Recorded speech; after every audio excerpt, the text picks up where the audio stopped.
안녕하십니까, 시트헌터입니다. 저번 시간에는 pH, GH, 즉 일반 경도입니다. KH, 탄산 경도에 대해서 이론적으로 배웠다면, 이번에는 실제 어떻게 적용이 되는지 한번 살펴보겠습니다. pH와 GH, KH는 단독으로 이렇게 존재하는 게 아니라 물 속에서 서로 영향을 주고 받습니다. 물에 이산화탄소가 이렇게 들어가면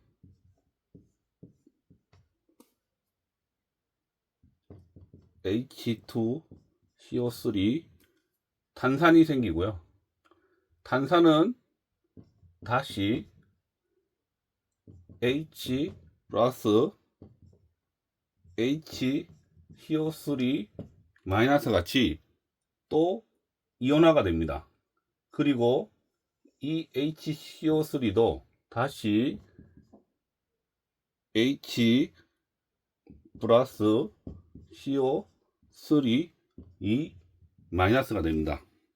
그래서 우리가 물에 이산화탄소가 녹아들면 그게 탄산이 되고, 탄산은 다시 H 플러스와 중탄산염으로 분리되기 때문에 여기서도 수소 이온이 나옵니다. 그리고 중탄산 이온은 다시 수소 이온과 탄산 이온으로 분리되기 때문에 여기서도 수소 이온이 나옵니다. pH란 어떤가요? 정의가 물속에 녹아있는 수소 이온 농도를 말합니다. 즉 수소가 많아지니까 pH는 내려가게 됩니다. 우리가 보통 어항에 2탄을 드시면 pH가 내려가는 원리입니다. 보통 우리가 KH, 즉 탄산 경도를 pH의 완충 역할 또는 버퍼라고 부릅니다. 물속에 수소이온 농도가 증가하면 이 식은 서로 왔다 갔다 하기 때문에 이게 왼쪽으로 가서 CO2가 배출됩니다. 반대로 수산화기가 높아지면 이것은 오른쪽으로 가겠죠. 즉 수소이온 농도가 증가하게 됩니다. 몸의 혈액으로 따지면 몸속에 H 플러스, 즉 산성으로 계속 내려가면 안 되니까 이거는 오른쪽 가서 CO2로 패서 배출하고요. 만약에 OH, 즉 알칼리가 너무 높아도 안 되니까 얘는 이 수소하고 반응해서 HO2, 즉 물이 돼서 알칼리가 되는 걸 낮춥니다. 이런 식으로 탄산 경도, 즉 중탄산염은, 그러니까 이건 중탄산 이온인데 탄산 경도는 이런 식으로 완충 역할을 합니다. 즉 산도 조절제 역할을 하는 겁니다. 이 내용이 너무 어려우신 분들은 그냥 이것만 기억하십시오. 물속에 CO2가 들어가면, 즉 이산화탄소가 녹아들면 pH는 내려간다. 그리고 탄산 경도는 이 pH의 완충 역할을 한다. 자, 물속에 탄산칼슘, 즉 뼈 산호사를 넣으면 pH는 어떻게 될까요? 많은 분들이 아시다시피 pH는 올라갑니다. 자, 우리가 보통 물을 끓이면 물 속에는 이 중탄산 칼슘이 이온화돼서 녹아 있습니다. 중탄산 칼슘이니까 당연히 중탄산염이겠죠. 끓이면 이 중탄산염은 탄산염으로 됩니다. 중탄산 칼슘은 탄산 칼슘으로 되는 겁니다. 그래서 이 탄산 칼슘은 바닥에 침전이 됩니다. 그래서 우리가 탄산 경도를 일시 경도라고 부릅니다. 왜냐하면 물을 끓이면 얘는 없겠죠. 그리고 탄산염도 침전이 되니까 물에는 없습니다. 그래서 둘 다 0이 되는 겁니다. 자, 조금 전에 배웠듯이 탄산칼슘은 물에 녹지 않습니다.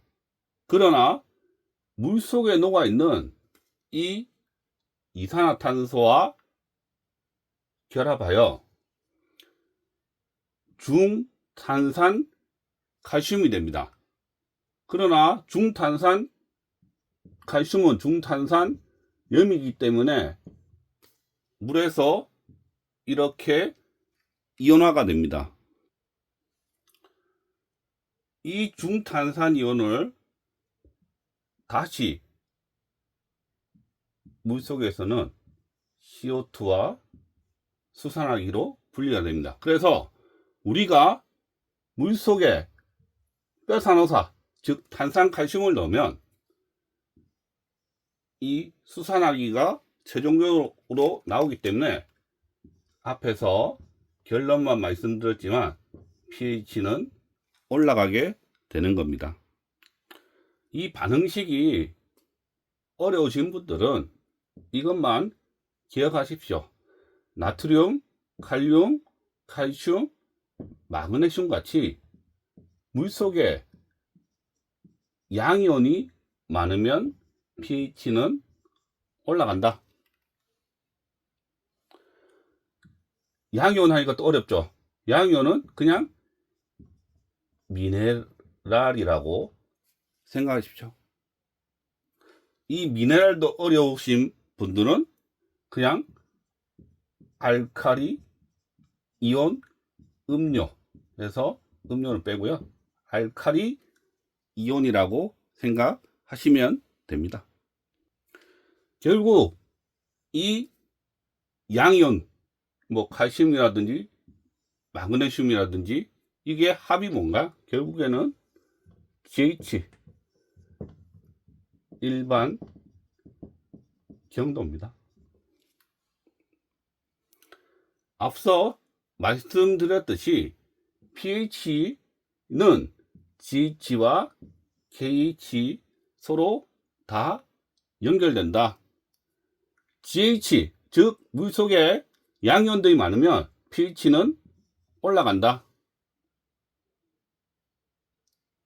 탄산 경도는 이 pH의 완충 역할을 한다. 즉 pH가 이렇게 흔들리지 않고 일정하게 유지하게 만들어준다. 따라서 우리가 pH를 올리려면 GH, 즉 양이온, 아까 같이 뼈산호사, 탄산칼슘 같은 걸 그냥 넣어주면 되고, 반면에 pH를 내리려면 이 양이온을 좀 없애야 하고요, 단단하게 유지하는 이 탄산 경도를 좀 내려야 됩니다. 예를 들어 우리 어항은 오리나무나 연갈탄을 넣었는데 pH가 잘 내려가더라. 그러면 당연히 GH도 낮고 KH도 낮은 물이겠죠. 반면에 오리나무하고 연갈탄 넣었는데 도저히 안 내려가더라. 그 말은 GH도 높고 특히 이 탄산 경도도 높다는 소리입니다. pH와 GH를 낮추기 위해서 양이온 교환에 대해서 아셔야 하는데요. 양이온 교환수지, 소일 또는 연갈탄 전부 이 양이온을 서로 교환하는 겁니다. 즉 가운데는 음이온이 있고요. 밖에 이런 양이온이 붙어 있습니다. 대표적인 게 H 플러스 수소이온이겠죠. 그러면 물속에 녹아있는 이런 이가 양이온들과 서로 교환을 하게 됩니다. 그러니까 얘는 이쪽에 가서 붙고 물속에는 이 수소이온이 나옵니다. 그러면 당연히 pH는 내려갈 거고 물속에 칼슘하고 마그네슘이 없어지는 거니까 GH 즉 제너럴 하드니스 즉 일반 정도도 내려가게 됩니다.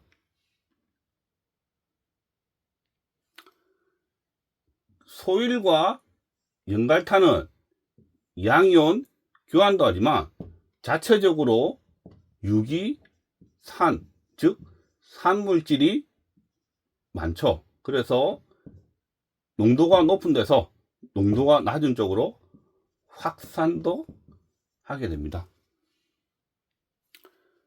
양이온 교환수지를 사용하시려면 수족관용인 H 플러스형을 사용을 하셔야 하고요. 우리가 흔히 집에서 쓰는 연수기는 나트륨형이기 때문에 이것은 사용하시면 안 됩니다.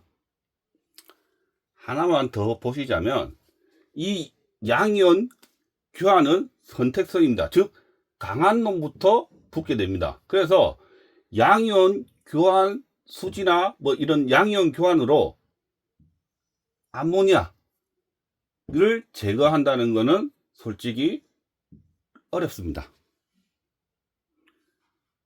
이런 제품은 글쎄요, 저는 안 쓰겠습니다. 반대로 요즘 제품들을 보면 음이온 교환 수지를 활용한 제품도 나오는 것 같은데요. 원리는 양이온 교환 수지와 동일합니다. 즉 플러스는 안에 있고요. 마이너스가 이렇게 밖에 붙어 있습니다. 대표적인 음이온 교환 수지는 Cl 마이너스입니다. 그래서 물속에 녹아있는 이런 황산이온이라든지 염소이온 그리고 질산염 같은 음이온과 서로 교환을 합니다. 그래서 음이온 교환 수지의 판매 목적, 사용 목적은 이 질산염 제거제라고 팔고 있습니다. 아까 양이온 교환 수지는 암모늄 이온이 저 뒤쪽에 있었는데요. 그래도 이거는 세 번째 정도 있으니까 질산염 제거 효과는 있을 거라고 판단이 됩니다. 근데 이 CL이 H2O 물과 만나면 뭐가 생기나요? HCl 염산이 생기죠. 그래서 음이온 교환 수지가 있으면 pH는 내려갑니다. 나는 순수한 물을 만들고 싶다. 그러면 H 플러스인 수소용 양이온 교환 수지를 쓰면 물속에는 수소이온, 그리고 OH-형 음이온 교환 수지를 쓰면 물속에는 OH-, 즉 수소나기, 이거 두 개가 합치면 H2O, 즉 순수한 물을 만들 수 있습니다. 그래서 순수한 물을 만드시고자 하시는 분들은 수소용 양이온 교환 수지와 OH형 음이온 교환 수지를 같이 하나도 된 걸 쓰든지 한번 돌리고 한번 돌리면 이 순수한 물을 얻을 수가 있습니다. 자, 정리하겠습니다. 내가 pH를 올리고 싶다. 그냥 뼈산호사 같은 경도를 높일 수 있는 거를 넣으면 됩니다. 반면 나는 pH를 낮추고 싶다. 연갈탄, 소일, 그리고 수소형 양이온 교환수지 또는 RO수를 쓰면 됩니다. RO수는 GH뿐만 아니라 KH도 같이 낮춰줍니다. pH가 내려가면, 낮으면 세균은 즉 번식을 잘 못합니다. 반면 곰팡이는 pH가 낮은 환경에서 더 잘 번식을 합니다. 그래서 우리가 생이나 비CMF를 키우다가 이 알을 버리거나 알을 품은 채 죽었을 때 인공부화를 한번 시켜주는데요. 생이는 알칼리니까 잘 부화가 됩니다. 그런데 비시림팡은 대부분 다 pH가 약산성이잖아요. 즉 pH가 낮은 항에는 곰팡이가 엄청 잘 생깁니다. 그래서 실패를 많이 합니다. 우리가 물잡이 때, 즉 질화균을 증식시키거나 또는 질산화 과정이 일어나기 위한 좋은 환경은 pH가 높은 8.5 정도의 알칼리 상황이고요. 그리고 반드시 질산화 과정에는 중탄산염이 필요합니다. 그러니까 중탄산염이 없으면 질산화는 일어나지 않습니다. 그래서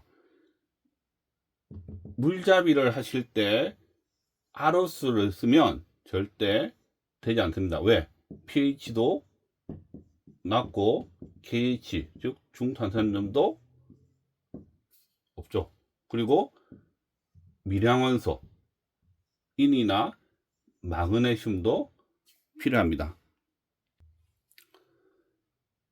질산화 과정에서의 pH는 어떻게 될까요?